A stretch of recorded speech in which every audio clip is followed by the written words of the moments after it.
Assalamualaikum warahmatullahi wabarakatuh. Pada kesempatan kali ini saya akan menjelaskan kontrol dan produksi motor listrik. Di sini materinya gagal fasa ya, materi terakhir kita pada part 8 ini. Nah, untuk kontrol produksi motor. Jadi yang perlu kita ketahui, gagal fasa itu ada sistem 3 fas. Di situ mempunyai 3 kawat ya. Jadi ada saluran fasa. Tapi kenyataan di lapangan itu sering terjadi gangguan di sini. Nah, pada ketiga saluran ini, jadi salurannya tuh yang kali kedua ini ada pada sistem 3 fas ini, ada 3 saluran. Nah, kegagalan fasa di mana beban yang seharusnya disuplai dengan 3 fas, tapi hanya disuplai 2 sampai 1 fas. Jadi ini nantinya akan terjadi kerusakan pada alat pendistribusian atau pengaman di situ biasanya untuk sumber PLN atau generator. Nah, rangkaian gagal fasa ini untuk mendeteksi kegagalan salah satu fasa yang putus. Jadi di sini adalah fungsinya gagal fasa ini untuk mengetahui atau monitoring. Di situ monitoring apabila ada kegagalan yang terjadi. Nah, soalnya pada saat motor 3 fas itu diasuh artinya dan jadi kegagalan fasa, maka motor itu sulit diasuh dan menyebabkan motor itu panas nantinya lama kelamaan dan terbakar. Kalau misalkan tidak ada deteksi kegagalan pada salah satu fasa ini itu. Nah, jadi segi motor listrik yang digunakan untuk gagal fasa itu biasanya 1 sampai 15 kW di sini, terus menggunakan 20 per 380 1 fas 1 3 fas, frekuensi 50 sampai 60 ampere, 5 sampai 25 ampere. Di sini cosp-nya 0,6 sampai 0,8 dan connection start dan connectionnya itu start di sini. Nah, gambar pengamatan gagal fasa itu seperti ini nantinya pada panel distribusi biasanya ya. Jadi indikatornya itu seperti ini. Jadi kita tahu fase RST di sini kita tahu. Misalkan pada S ini ternyata tidak ada tegangan, berarti ini ada gangguan di sini. Dan lainnya ada tegangan di sini biasanya. Hanya fase S saja yang tidak ada. Itu kita bisa mendeteksi menggunakan indikator ini atau rangkaian gagal fasa itu bisa juga.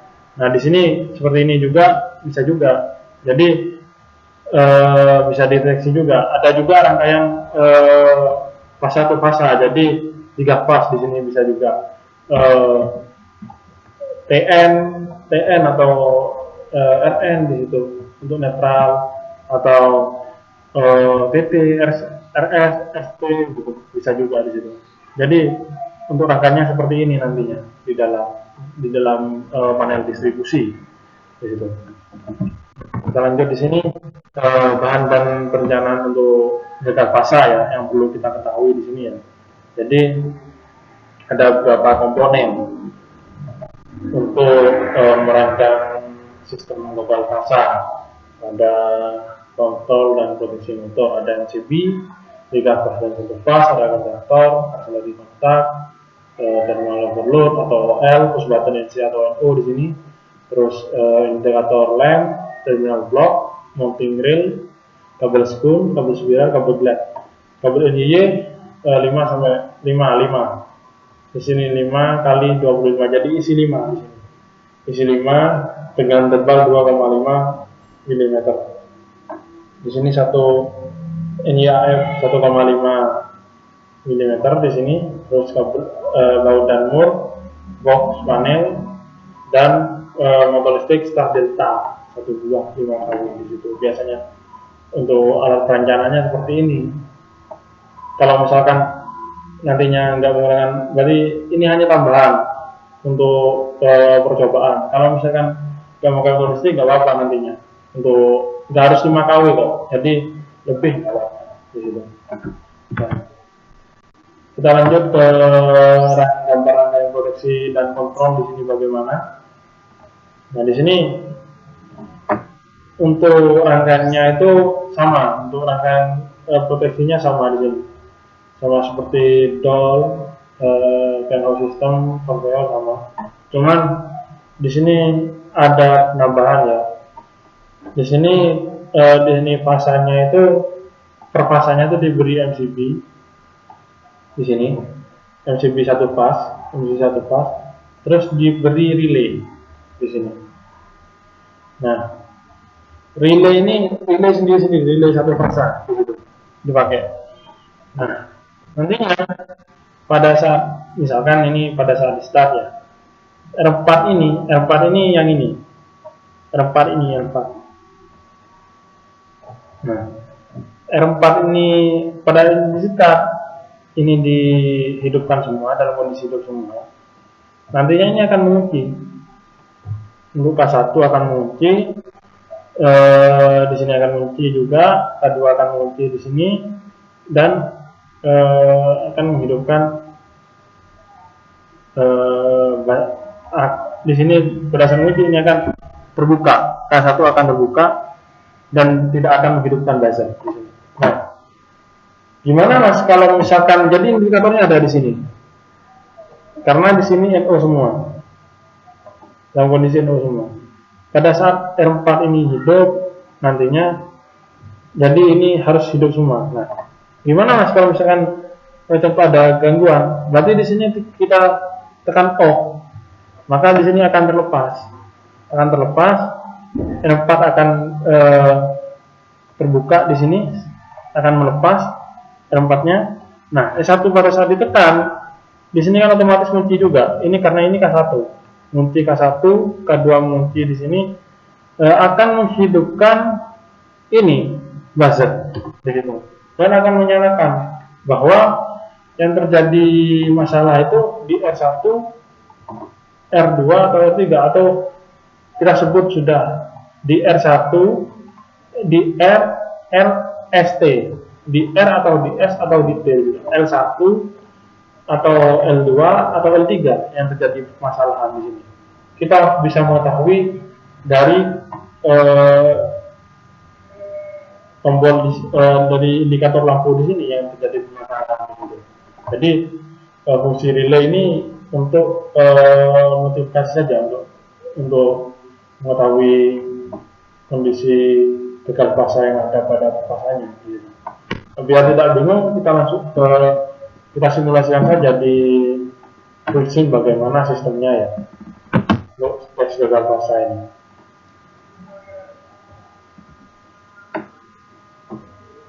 Kita new, kita langsung buat tes gagal fasa. Kita menggunakan 220 atau 24 di sini. Anggap saja 24 ini 220. 0 ini netral. Nah, di sini karena menggunakan MCB ya, kita manual override switch, kita di sini pakai ini.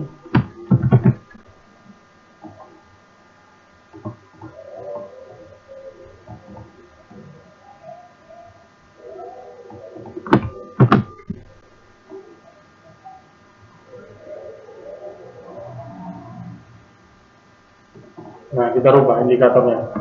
Ini kita anggap RST, MCB. Ini MCB semua.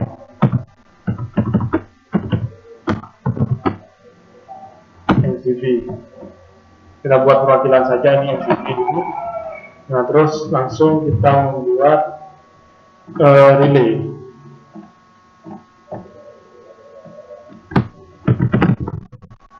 Untuk rangkaian awal kita buat relay.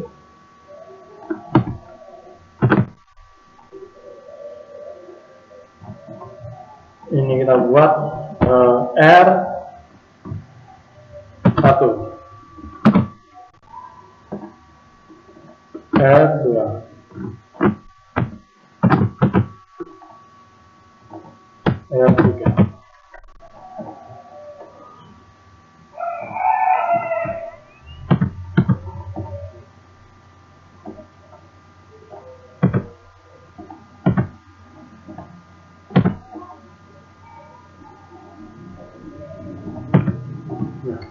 sambungkan aja dulu.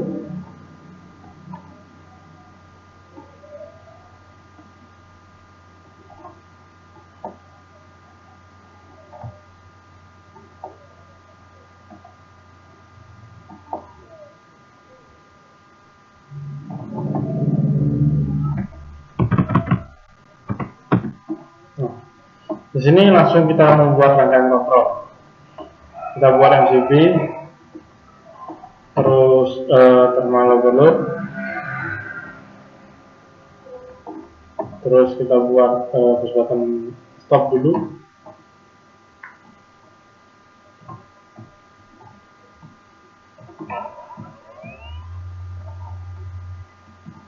Kita buat push button start.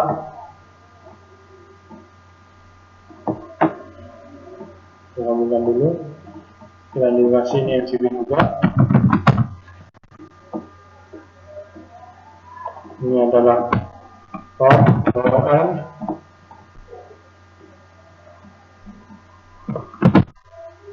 Ini adalah S1.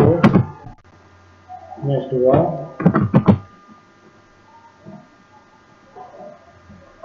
Nah, setelah itu kita buat kontaktor K1.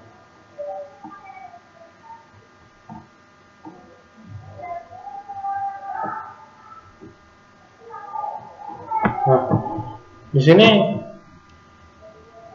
untuk satu kesatuan, di sini ini adalah R4, untuk R1, R2 dan R3 ini adalah R4. Jadi kita langsung buat holding dulu R4. Segala R4 di sini. Nah, R4 segala. Nah, setelah kita menemukan holding R4 di sini, kita buat K1. Ini adalah K1. Kita buat holding K1 di sini. Tapi K1 ini diarahkan nanti ke K2 ya, holdingnya. Jadi holdingnya di K2. Kita buat relay K2.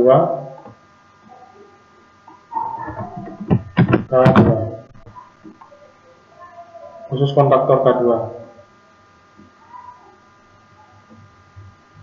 Nah, setelah itu kita buat K2 holding di sini. Karena ini K1 ini. Ini K1, ini K2. K2 holding.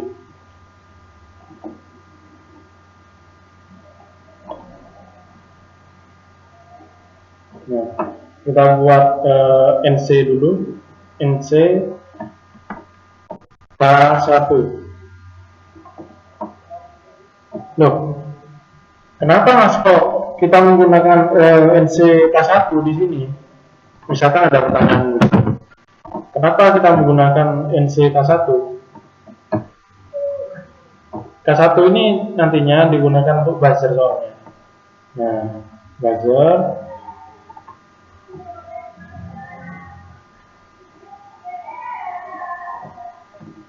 Nah, kenapa kok kita menggunakan NCK1? Jadi begini, pada saat kondisi normal, jika tidak terjadi gangguan pada fasa ini, maka K1 ini akan hidup, dan di 1314 untuk K1 kondisi tertutup ini nantinya akan melepas dan buzzer itu baru.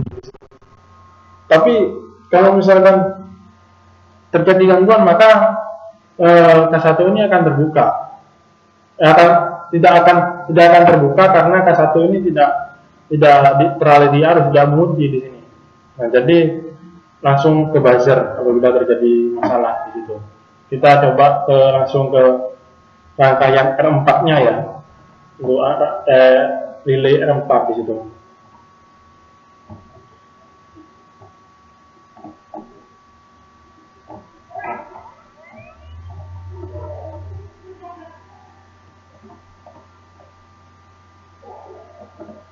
Jadi R4 di sini kita buat S1, rangkaian S1.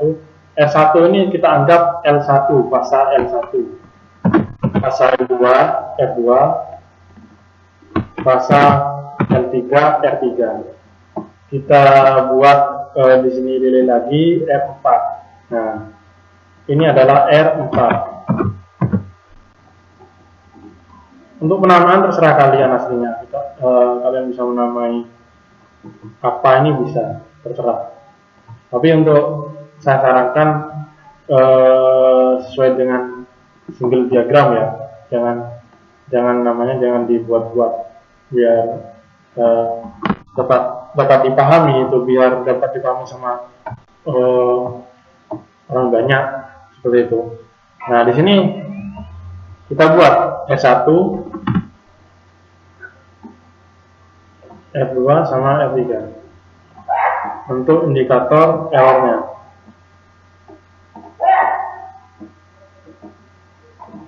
R1. Jadi kita tahu, jadi ada dua proyeksi di sini. Misalkan terjadi masalah, kita bisa mengetahui dari buzzer dan juga dari indikator di situ. Oh, ternyata permasalahannya ada di fasa ini. Kita bisa tahu di situ dengan hanya melihat di panel distribusi atau panel kontrol, bisa juga.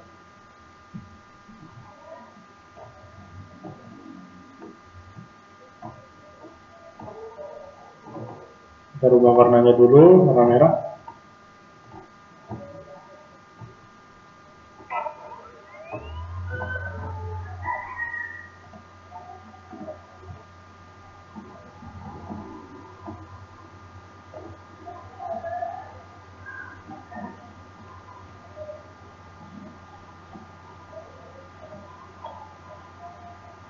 Nah, seperti ini rangkaiannya. Nah, kita coba start. Kita coba hidupkan dulu ini. Nah, di sini kita hidupkan. Nah, jadi ini kita tahu nantinya. Oh, ternyata ini masih belum mengalami gangguan ya, karena rasanya itu masih ini RST-nya. No. Kalau misalkan jadi gangguan gimana, Mas? Kita lepas coba. Oh, sebentar. Karena ini sama ya, jadi kita rubah ini, kita tidak usah namai saja, kalau apa. Nah, kita start. Ini dalam kondisi memang yang tidak ada gangguan, seperti ini gagal fasanya. Tidak ada gagal fasa. Nah, apabila pada saat fasa itu ada gangguan, akan terlepas nantinya. Karena tahu, oh ternyata R1 itu tidak ada tegangan, dan tidak ada tegangan, mati, dan buzzer bunyi di sini. Nah, misalkan tidak ada gangguan, maka lampu ini akan hidup semua, seperti itu. Nah, Mas, bagaimana kalau misalkan lampunya mati semua, Mas? Kan masih ada buzzer ya di situ ya. Jadi tidak apa-apa. Kita coba saja bagaimana misalkan lampunya di situ mati semua. Kita langsung saja ke NC-kan di sini.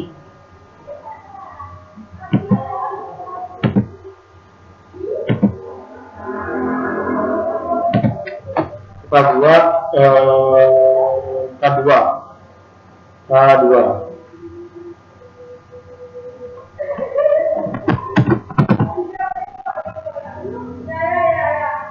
Kita buat K2.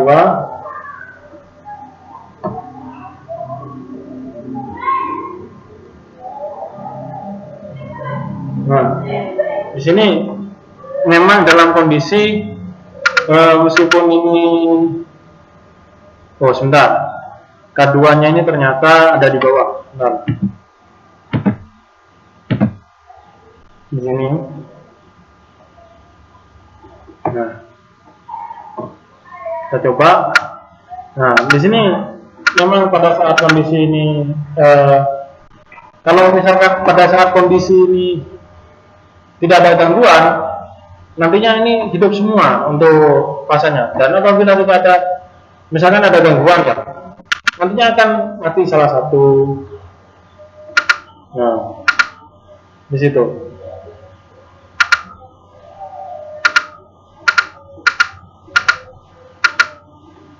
Jadi ada salah satu yang hidup dan mati di situ ya, untuk mengetahui hal ini di situ ya. Jadi di sini bisa dikembalikan rangkaiannya. Ada beberapa perubahan, sama seperti yang tadi soalnya masih kita rubah kembali. Nah, di sini kita rubah ke bawah. Bentar.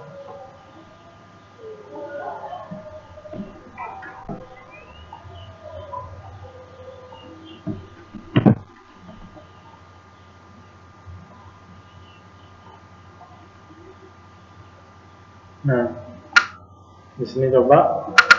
Nah, ini pada saat kondisi lampu mati. Di situ tidak ada, jadi tidak ada. Nah, di sini pada saat kondisi hidup di sini, nantinya lampu ini hidup di situ. Nah, kalau misalkan ini sama saja aslinya, fungsinya sama saja di situ.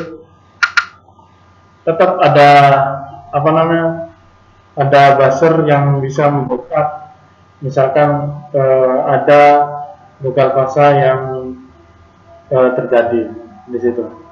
Nah, untuk dari sekian rangkaian kontrol dan proteksi motor listrik dari part 1 sampai part 2 sudah saya taruh di link deskripsi. Apabila ada yang ditanyakan mengenai itu, kalian bisa teman-teman bisa ngechat saya via IG atau email di situ. Apabila ada yang kurang jelas, bisa didiskusikan lewat kolom diskusi di YouTube. Maaf apabila penjelasannya kurang jelas dan kurang dipahami dan banyak salah kata di situ.